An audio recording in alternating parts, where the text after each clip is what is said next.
Chapter 19. Then Pilate therefore took Jesus and scourged him. And the soldiers platted a crown of thorns and put it on his head. And they put on him a purple robe and said, Hail, King of the Jews! And they smote him with their hands.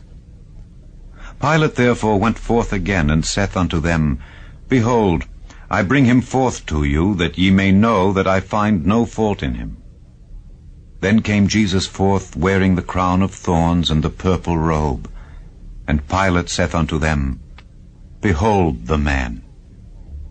When the chief priests therefore and officers saw him, they cried out, saying, Crucify him, crucify him.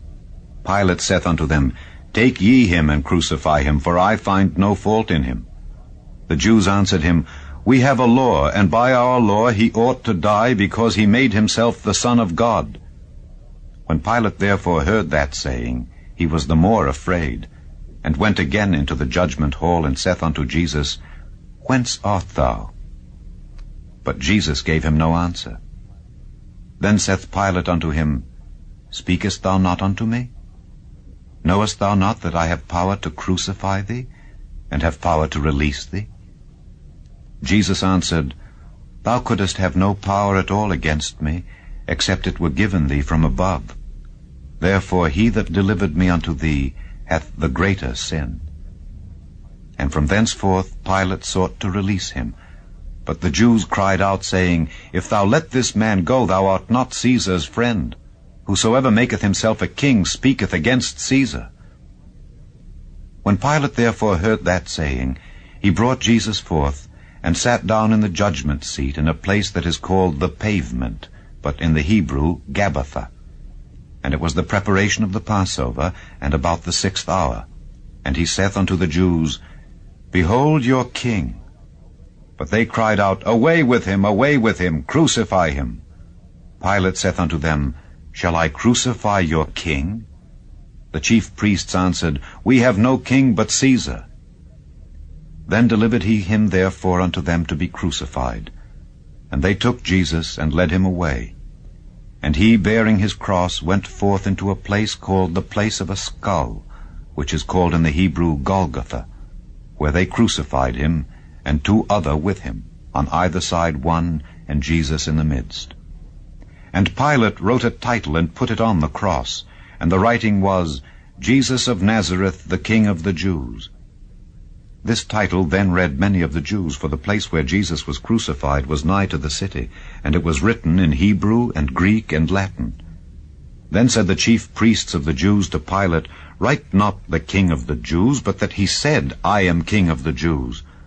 Pilate answered, What I have written, I have written.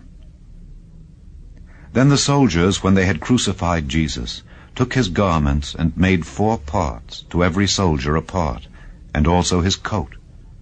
Now the coat was without seam, woven from the top throughout. They said therefore among themselves, Let us not rend it, but cast lots for it, whose it shall be. That the scripture might be fulfilled, which saith, They parted my raiment among them, and for my vesture they did cast lots. These things therefore the soldiers did. Now there stood by the cross of Jesus his mother, and his mother's sister, Mary the wife of Cleophas, and Mary Magdalene. When Jesus therefore saw his mother, and the disciple standing by, whom he loved, he saith unto his mother, Woman, behold thy son. Then saith he to the disciple, Behold thy mother. And from that hour that disciple took her unto his own home.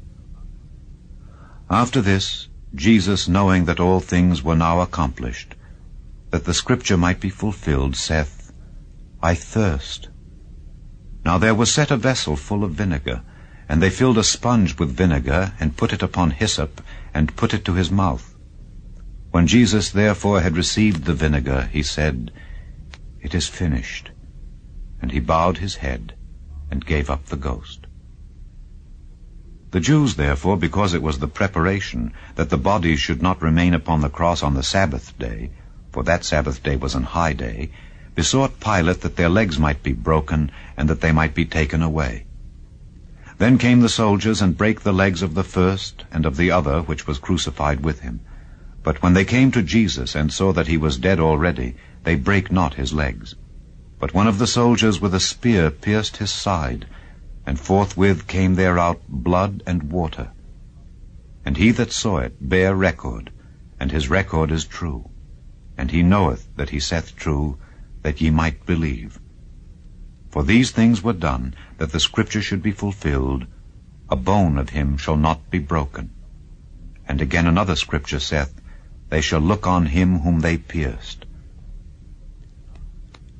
And after this, Joseph of Arimathea, being a disciple of Jesus, but secretly for fear of the Jews, besought Pilate that he might take away the body of Jesus, and Pilate gave him leave. He came therefore and took the body of Jesus. And there came also Nicodemus, which at the first came to Jesus by night, and brought a mixture of myrrh and aloes, about 100 pound weight.